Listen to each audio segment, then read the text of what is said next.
Elementos de máquina, teoría de falla bajo carga estática. ¿Okay? Vamos a dar inicio entonces al video o al primer video que contempla pues la explicación o las aclaratorias pertinentes a esfuerzos en elementos de una estructura. ¿Okay? Cuando nosotros tenemos un elemento estructural podemos tener varias condiciones, varios escenarios. El primer escenario que se nos va a presentar es cuando tenemos carga axial. ¿Okay? ¿Qué significa que tengamos una carga axial? Que tengamos un elemento, por ejemplo, una barra, aquí aparece de forma circunferencial, pero puede ser de forma cuadrada, puede ser de forma hexagonal. Normalmente son de forma rectangular y circunferencial, de sección transversal rectangular o circunferencial. Entonces tenemos una fuerza FBC, ¿verdad? Actuando a lo largo del eje. Esa fuerza puede ser de tensión, como en este caso de tensión o tracción, o puede ser de compresión. En vez de ir saliendo de la cara del elemento, estaría entrando a la cara del elemento. ¿Ok? Esa es una condición. Entonces, ¿cómo calculamos el esfuerzo? Dividiendo esa fuerza aplicada entre el área.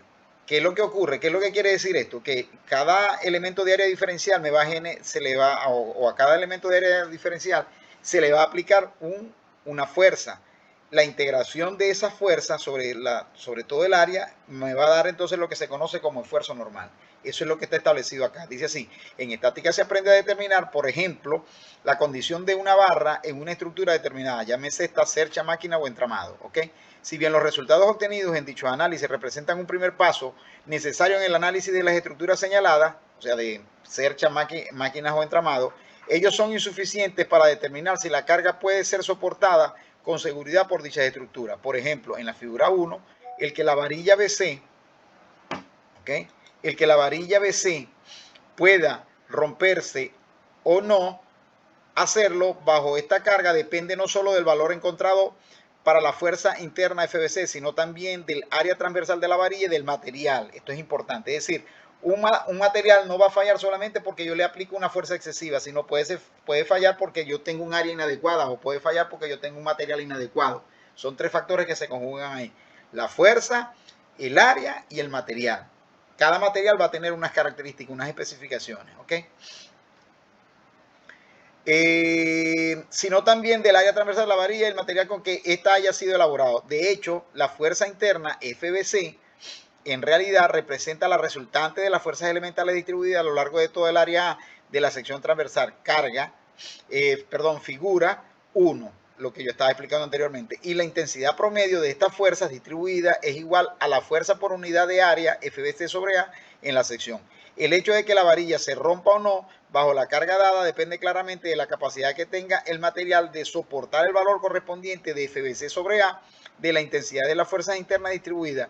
Por lo tanto, la resistencia a la fractura dependerá de la fuerza FBC, del área transversal A y del material de la varilla. Son tres factores que se conjugan ahí, como ya lo dijimos anteriormente. Entonces, la fuerza por unidad de área o la intensidad de la fuerza distribuida a través de una sección dada se llama esfuerzo normal. Cuando yo tengo entonces una varilla cargada así, a tensión o tracción o a compresión, entonces hablamos de esfuerzo. Estamos hablando de esfuerzo. ¿De qué tipo? De esfuerzos normales, ¿ok?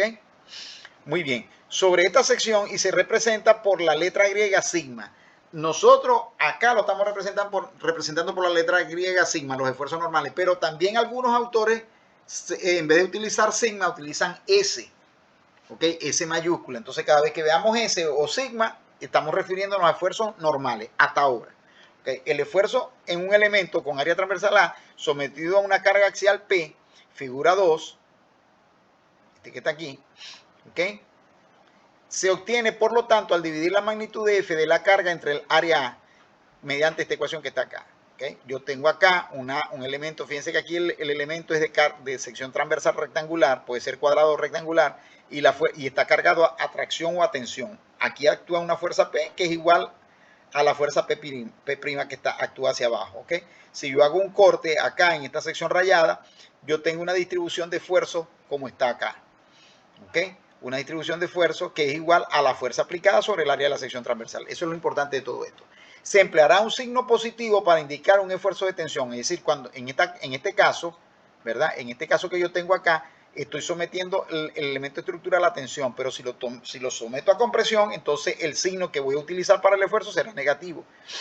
El elemento a tensión. Y un signo negativo para indicar un esfuerzo de compresión, el elemento a compresión.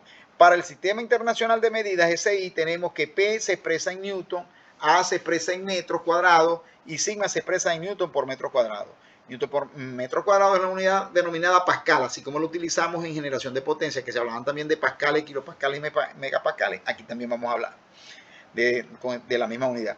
Sin embargo, el pascal es una unidad muy pequeña, por lo que en la práctica deben emplearse múltiplos de esta unidad, como el kilopascal, el megapascal y el gigapascal. Y aquí están las equivalencias entre esas unidades. Un kilopascal es igual a la 10 a la 3 megapascales, que es lo mismo que 10 a la 3 newton por metro cuadrado. Un megapascal es 10 a la 6 pascales, que es lo mismo que 10 millones de newton por metro cuadrado. Y un gigapascal es 10 a la 9 pascales, que es 10 a la 9 newton por metro cuadrado. ¿Ok? En el sistema inglés de medidas se tiene entonces que P se va a expresar en libras o kilolibras, K y P. Cada vez que nosotros veamos K y P, eso quiere decir kilolibras. A se expresa en pulgadas cuadradas, inch cuadrado en el inglés, y sigma se expresa en libras por pulgada cuadrada, PSI, o en kilolibras por pulgada cuadrada, que se denominan KSI. Cada vez que usted vea KSI, eso significa de que tenemos kilolibras por pulgada cuadrada. En la práctica se supondrá que la distribución de los esfuerzos normales en un elemento cargado axialmente es uniforme, excepto en la vecindad inmediata de los puntos de aplicación de las cargas. El valor de sigma, aquí está sigma, vamos a ponerlo en negrita, ¿okay?, del esfuerzo es entonces igual a sigma promedio y puede calcularse con la fórmula 1, o sea, con esta fórmula que ya planteamos nosotros acá arriba, esta que está aquí. ¿Ok? Perfecto. Sin embargo, hay que darse cuenta de que cuando se supone una distribución uniforme de los esfuerzos en la sección, es decir, cuando se supone que las fuerzas internas se encuentran distribuidas uniformemente a través de la sección, la estática elemental dice que la resultante P de las fuerzas internas debe aplicarse en el centroide C, ¿ok?, de la sección, ¿ok? Figura 3. O sea que si yo hago un corte del elemento cargado, yo aquí tengo una distribución de esfuerzos uniforme. Yo todos estos esfuerzos uniformes o todas estas fuerzas uniformes distribuidas de manera uniforme, de manera rectangular aquí, las puedo representar por una única fuerza P, ¿verdad?, aplicada en el centroide de la figura. Eso también lo vimos en diseño de viga cuando vimos estática y cuando vimos resistencia a materiales. Esto significa que una distribución uniforme de esfuerzo es posible solo si la línea de acción de las cargas concentradas P y P' pasa a través del centroide de la sección considerada, figura 4. Es decir, que siempre mi carga va a estar en el centroide aplicada, ¿ok? Este tipo de carga se denomina carga céntrica, está centrada la carga, y se supondrá que tiene lugar en todos los elementos rectos de dos fuerzas que se encuentran en armaduras, entramados y máquinas, ¿ok? En armaduras, entramados y máquinas. Y en general, en estructuras conectadas con pasadores, como se considera en la figura 5. Este caso que tenemos aquí. Aquí tenemos esto es un entramado que está soportando una carga acá de 30 kilonewton. Tenemos un elemento acá, ABC, que circunferencial, tiene un diámetro de 20 milímetros. Y aquí tenemos un elemento rectangular que tiene un espesor de 50 milímetros. ¿Ok? Entonces, tenemos esta barra, puede estar a tracción o compresión. Por lo que se ve, esta barra va a estar a tracción, porque cuando esto baja, esta barra tiende a alargarse, ¿verdad? Y esta que está aquí tiende a comprimirse. ¿Ok? Sin embargo, o sea, este es un caso particular. Sin embargo, si un elemento con dos fuerzas está cargado de manera axial, pero excéntricamente, como este que está aquí, como el de la figura 6A, ¿verdad? Tenemos la fuerza aplicada acá y yo quiero ver cuáles son los esfuerzos que actúan en esta sección. ¿Qué puedo hacer yo? Yo puedo trasladar esta fuerza P a la sección C, a donde tengo el corte este que se ve acá, pero por estática sabemos que cuando yo tengo una fuerza aplicada sobre un elemento estructural y la quiero mover a otro sitio, tengo que calcular el momento que esa fuerza me produce con respecto a ese sitio donde la voy a calcular y reemplazarla entonces, y entonces colocar, mejor dicho, esa fuerza P en ese sitio, pero también le tengo que colocar allí un momento, ¿verdad?, un par torsional como este que está aquí, que es igual al momento que produce esa fuerza con respecto a ese punto. Como desde la línea de acción de la fuerza al punto hay una distancia D, este par va a ser igual a esta fuerza P por la distancia D, que eso también va para el primer examen, el primer tema, pues. Pero ya aquí nos estamos adelantando. Se encuentra que a partir de las condiciones de equilibrio de la porción del elemento que se muestra en la figura 6B, ¿ve? Este que está aquí, las fuerzas internas en una sección dada debe ser equivalente a una fuerza P aplicada en el centroide de la sección y a un par M cuyo momento es igual a P por D, lo que acabamos de decir. Es decir, cada vez que yo tenga un elemento, y eso lo vamos a ver con mucha regularidad, cada vez que yo tenga un elemento estructural sometido a una carga y yo necesito mover esa carga a otro sitio, yo lo puedo hacer con toda tranquilidad, pero tomando en cuenta que también voy a llevar esa fuerza hasta el punto C o D o H o como yo lo quiera llamar, pero también tengo que tener conciencia de que además de que voy a colocar esa fuerza ahí, tengo que colocar un par cuyo momento va a ser igual al momento que me produce esa fuerza con respecto a ese punto a donde yo la llevé. Eso es lo que quiere decir esto. ¿Okay? Y por lo tanto, la correspondiente distribución de esfuerzo no puede ser uniforme, tampoco la distribución de esfuerzo puede ser simétrica como se muestra en la figura 7. ¿Ok? Es decir, ¿qué quiere decir esto? Esto lo que quiere decir es que cuando yo tengo un elemento cargado axialmente, en la cercanía de las fuerzas aplicadas, o en este extremo o en este extremo, fíjense que aquí tengo yo 4 figuras. El elemento como está cargado, en la cercanía por la parte de abajo y en la cercanía por la parte de arriba. Fíjense que el esfuerzo aquí es parabólico. Tiene cierta, como especie de un pico, ¿ok? Tiene como especie de un pico allí. Y aquí también tiene como una especie de un pico. En cambio, en la parte más alejada de donde se están aplicando la fuerza, la distribución es como más achatada, más uniforme. ¿Qué quiere decir entonces? Que el esfuerzo en las cercanías de donde se está aplicando la fuerza no es tan uniforme como en la parte intermedia, que es donde está más alejado de los puntos de aplicación de la fuerza. Eso es lo que quiere decir eso que está allí. Donde puede observarse que si una varilla delgada está sujeta a cargas concentradas P y P', iguales y opuestas, figura 7A, esta es la figura 7A, esta que está acá, donde tengo la rosetica ahorita, la variación del esfuerzo normal es pequeña en una sección que se encuentra lejos de los puntos de aplicación de las cargas concentradas, figura 7C, esto que está, lo que yo le acabo de decir, pero es bastante notoria en el vecindario de estos puntos, es decir, que aquí la distribución de esfuerzo no es tan uniforme aquí y aquí no es tan uniforme que aquí en el medio, como aquí en el medio. Ok, entonces esa es la condición de carga axial, ¿verdad? Un elemento que está cargado de forma axial, que es el punto 1 que estamos estudiando nosotros, ¿ok? Es el punto 1, aquí está carga axial. Vamos a otra situación, a otro escenario. Cuando tenemos una carga transversal, estamos ahora en la página, esta es la página 5, ¿ok? Carga transversal, esfuerzo cortante. Cuando tenemos carga axial, bien sea compresión o tracción, los esfuerzos se llaman normales. Cuando tenemos carga transversal, ¿verdad? O cizallante o de cizalladura, le dicen algunos, entonces hablamos de esfuerzos cortantes. Vamos a leer entonces el punto 1.2. En el caso anterior, las fuerzas internas y sus correspondientes esfuerzos eran normales a la sección considerada. ¿Qué significa normales? Perpendiculares a la sección. ¿Ok? Un tipo muy diferente de esfuerzo se obtiene cuando se aplican fuerzas transversales P y P'. Ahora ya no voy a estar alando para acá o para acá el elemento estructural, sino el elemento estructural lo voy a estar cortando. Por eso es como si yo estuviera aplicándole aquí una tijera. Entonces, ahora la fuerza, fíjense que la fuerza actúa así y así. En cambio, en el caso anterior, actuaban a lo largo del eje del elemento estructural. Ahora no actúan a lo largo del eje estructural, sino transversalmente. ¿Ok? Al efectuar un corte en C, o sea, aquí tenemos el punto C, al efectuar un corte en C, entre los puntos de aplicación de las dos fuerzas, figura 9A, ¿ok? Figura 9A, que es esta que está acá, ¿ok? Obtenemos el diagrama de la porción AC que se muestra en la figura 9B. Es decir, si yo agarro y corto esto acá, me queda del lado izquierdo la fuerza P'.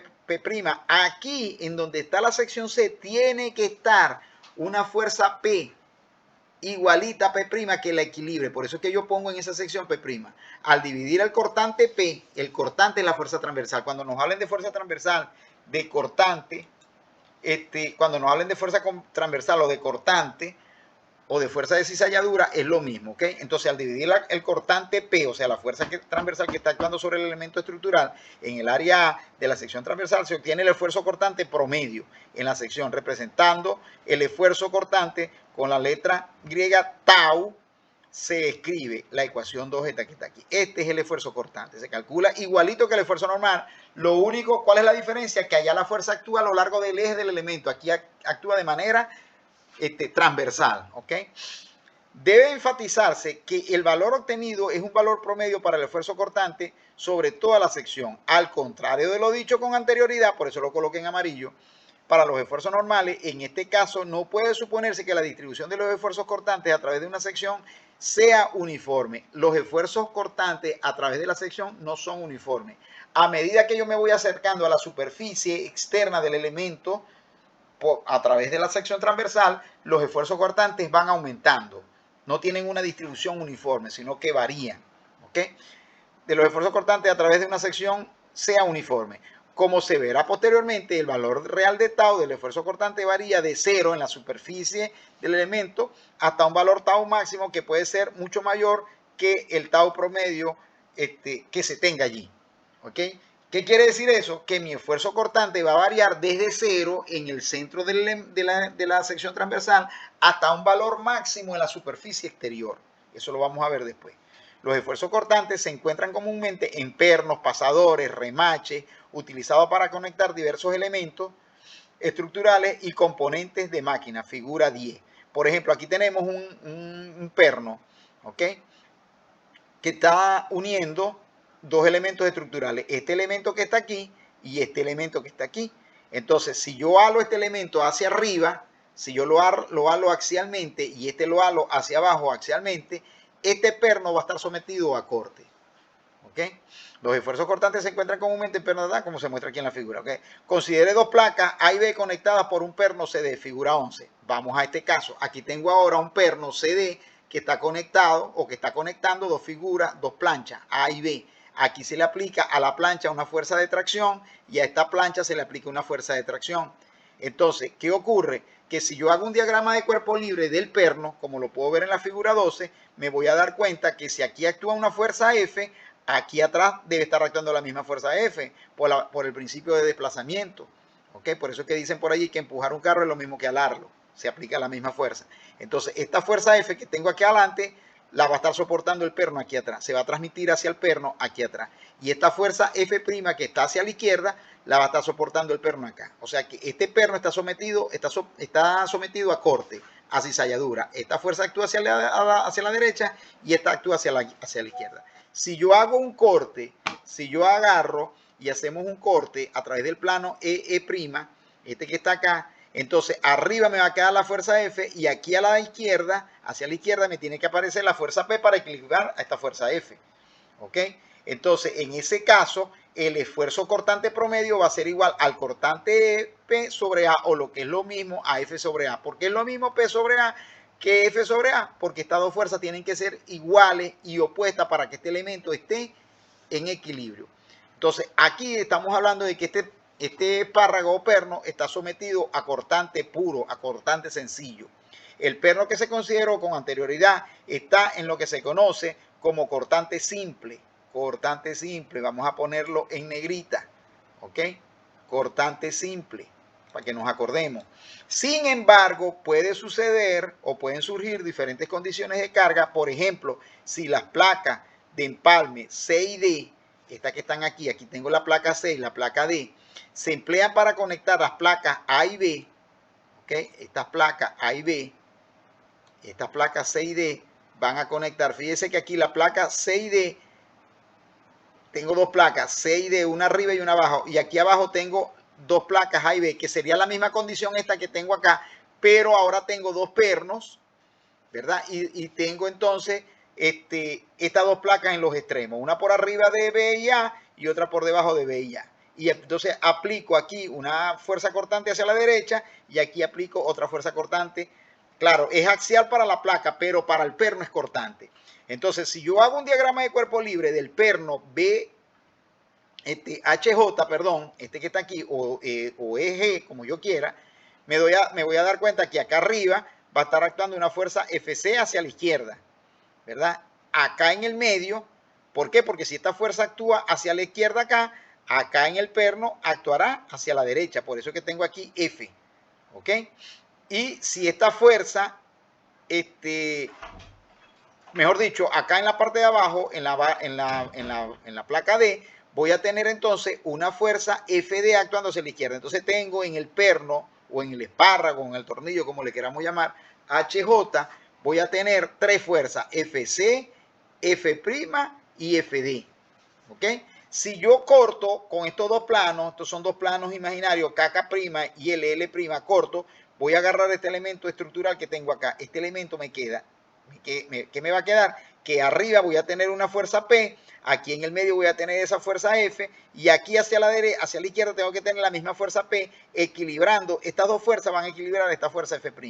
Por lo tanto, en este caso, el cortante promedio va a ser igual a la fuerza, que es la mitad de la fuerza. ¿Por qué? Porque esta fuerza P, ¿verdad? Esta fuerza P más esta fuerza P debe ser igual a esta fuerza D. Si yo sumo P más P me da 2P. 2P es igual a F. Por lo tanto, P vale F sobre 2. Por eso es que se sustituye acá P sobre A, se sustituye P por F sobre 2 y quedaría F sobre 2A. ¿Qué significa? Que ahora tengo esta situación de este tipo, se conoce como cortante doble y por supuesto el esfuerzo cortante es menor. Fíjense que aquí es F sobre 2A. En cambio, en el caso anterior era F sobre A. Quiere decir que esto que está aquí es la mitad de este esfuerzo. Cuando estamos a cortante doble, el esfuerzo cortante promedio en la superficie del espárrago, del tornillo, del remache, como le queramos llamar, es la mitad. O sea, el remache está soportando menos fuerza. Entonces, no es lo mismo esta condición que esta condición. Esta condición es más crítica. En esta condición, el remache o los remaches están en condiciones, valga la redundancia, de soportar mayor carga. De paso que son dos remaches. Aquí son dos remaches luchando contra esa fuerza F y F'. En cambio aquí es un solo remachito luchando contra esa fuerza F y F'. Por supuesto, este remache está más cortado, se dice así. Está más sometido a una condición de esfuerzo superior. Estos dos están sometidos a una condición de esfuerzo inferior. Ok, vamos al punto 1.3. Es otra situación que se nos puede presentar. Esfuerzo de apoyo o esfuerzo de aplastamiento. Cuando llegue a los 30 minutos voy a cortar para que no vaya a ocurrir lo mismo que nos pasó con el video anterior. En ciertas aplicaciones, como en las uniones de compasadores, remaches, así como entre un eje y un cojinete, los ejes de las turbinas, por ejemplo, de las bombas, se soportan sobre cojinetes, sobre rolinera. Ocurren esfuerzos de compresión en la superficie de contacto. Por ejemplo, aquí, si yo tengo aquí, fíjense que aquí estoy mostrando la rosetica, si yo tengo aquí un remache, que esta sería la cabeza del remache, de diámetro D, ¿verdad? Y yo halo este elemento estructural, lo halo hacia allá o lo halo hacia acá, como la condición que se ve acá, FF. Entonces, esta superficie donde aparecen este poco de flechitas va a ser sometido a compresión. Ese esfuerzo que se genera ahí es lo que se conoce como esfuerzo de apoyo o esfuerzo de aplastamiento, ¿verdad? Entonces, dice así, en ciertas aplicaciones como las uniones con pasadores, remaches, así como entre un eje y un cojinete, ocurren esfuerzos de compresión en la superficie de contacto. Estos esfuerzos se denominan esfuerzos de apoyo o de aplastamiento. En el caso mostrado en la figura 15, que es esta que está acá, el pasador se apoya sobre las paredes cilíndricas de los agujeros, de las placas, generándose esfuerzos de compresión. Si el esfuerzo es excesivo, puede ocurrir deformación permanente de las placas en el pasador o en ambos. Se pueden deformar tanto las placas como el pasador, perdiéndose la exactitud del ajuste y probablemente una correcta operación de los elementos. ¿Qué ocurre? Que si yo supero algunos límites, lo que se conoce como límite de fluencia, cuando yo le aplico esta fuerza, se puede deformar no solamente el remache o pasador, también se puede deformar esto. Eso va a generar ¿qué? Desajuste. Por ejemplo, en los carros, cuando los carros ya están muy viejitos, porque el roce, cuando usted cae en un hueco, se someten a esfuerzos excesivos, comienza a sonar, es porque ya estamos adquiriendo esta condición, estamos cayendo en esta condición. Entonces, ¿cómo se calcula aquí el esfuerzo de aplastamiento? Se calcula dividiendo las fuerzas aplicadas en las planchas, dividido entre L, entre L por D. ¿Quién es D? D no es otra cosa que el diámetro del orificio o diámetro del remache. y L es el espesor de la plancha o alto del semicilindro ese que está allí. Aquí lo tenemos, ese es igual. Aquí podemos utilizar también sigma, como vamos a ver más adelante. Ese es el esfuerzo de apoyo o aplastamiento, F es la fuerza que soporta la superficie de apoyo, L es el espesor de la superficie de apoyo y D es el diámetro del agujero. Por ejemplo, considerando las placas A y B conectadas por un perno CD, como se muestra en la figura 16, que es esta que tenemos acá, me gusta más esta figura que esta, primero porque está color y luego porque es más ilustrativa. El perno ejerce una fuerza P sobre la placa A igual y opuesta a la fuerza F ejercida por la placa sobre el perno. Fíjate, esta P es la fuerza que está ejerciendo este perno sobre la placa. Por la tercera ley de Newton, la placa tiene que reaccionar, por eso se llama ley de acción y reacción, sobre el perno y decirle, si tú me comprimes hacia la izquierda, como se ve aquí en la perspectiva, con una fuerza P, yo te voy a reaccionar comprimiéndote a ti hacia la derecha con una fuerza F. Por eso es que el perno y la plancha están sometidos a la misma fuerza. La fuerza P representa la resultante de las fuerzas elementales, y esto lo analizamos, distribuidas en la superficie interior de un medio cilindro de diámetro D y longitud T. Que la longitud del cilindro es lo mismo que el espesor de la plancha. Hay que tener mucho cuidado con esto a la hora de calcular. Después vamos a hacer ejercicio. Como la distribución de esta fuerza y de los esfuerzos correspondientes es muy complicada en la práctica, se utiliza un valor nominal promedio, sigma B o SB. Cuando usted vea sigma B o SB se refiere a esfuerzo de apoyo o a esfuerzo de aplastamiento, es lo mismo. Eso depende del profesor, eso depende de la literatura que estemos utilizando en ese momento. Llamado esfuerzo de apoyo, que se obtiene al dividir la carga P entre el área del rectángulo que representa la proyección del perno sobre la sección de la placa. ¿Por qué? Porque eso se ve aquí, ¿ve? Este perno, este huequito o este perno se proyecta en un rectángulo. Aquí se forma al final un rectángulo, el área proyectada, que eso sí se ve mejor aquí. Aquí está el rectangulito, ¿ve? Tiene el diámetro del orificio por la altura del orificio, que no es otra cosa que el espesor de la plancha. ¿Ok?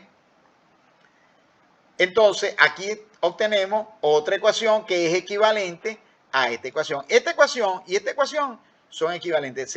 Le quise dar las dos porque yo no sé qué nomenclatura va a utilizar el profesor Carlos Sandoval. De pronto él coloca otra nomenclatura, de pronto él lo llama B y D, qué sé yo, eso no importa. Lo importante es que sabemos que abajo va el espesor de la plancha multiplicado por el diámetro del remanche. ¿Ok? Muy bien, vamos a otra condición que se nos puede presentar, deformación normal bajo carga axial. Es decir, cuando nosotros tenemos un elemento estructural sometido a carga axial, él se deforma una cierta cantidad delta. Este elemento estructural tiene una longitud L, tiene un área de sección transversal A, y yo le aplico acá una fuerza P y él se deforma una cantidad delta.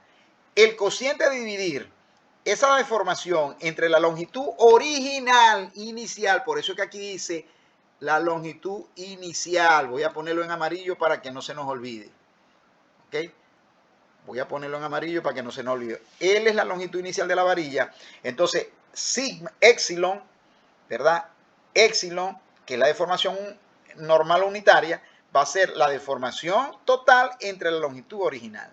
Y esto es adimensional, porque si esto está en metro y esto está en metro, se va metro con metro. Sin embargo, normalmente no se eliminan para tener una mejor interpretación de ese concepto. Por ejemplo, aquí tenemos dos ejercicios.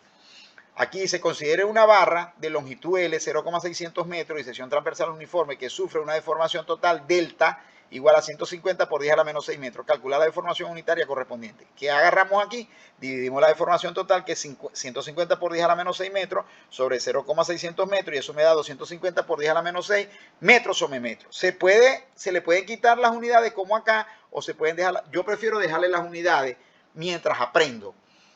¿Qué quiere decir eso? Que ese elemento, esa varilla, cuando yo le apliqué esa fuerza P, por ejemplo, se deformó 250 por 10 a la menos 6 metros, o sea, tuvo una deformación de 250 millonésimas partes de metro por cada metro. O sea que prácticamente no se deformó, pero sí se deformó.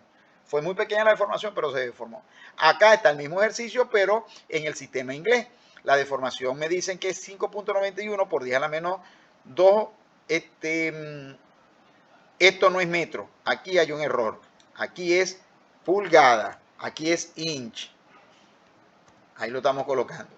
¿Ok? Calcular la deformación unitaria correspondiente. Solución. Agarramos y dividimos la deformación total, que es 5,91 por 10 a la menos 3 inch, entre 23,6 inch, y me da el mismo resultado que me dio aquí, 250 por 10 a la menos 6 inch por inch. O sea, se está deformando 250 por 10 a la menos 6 millonésimas de pulgada por cada pulgada. Ok, bueno, ya llegamos al minuto 30,13. Para que no nos ocurra lo anterior, vamos a parar acá. Creo que lo hice más rápido esta vez. 30 minutos y quedamos en el punto 1.5.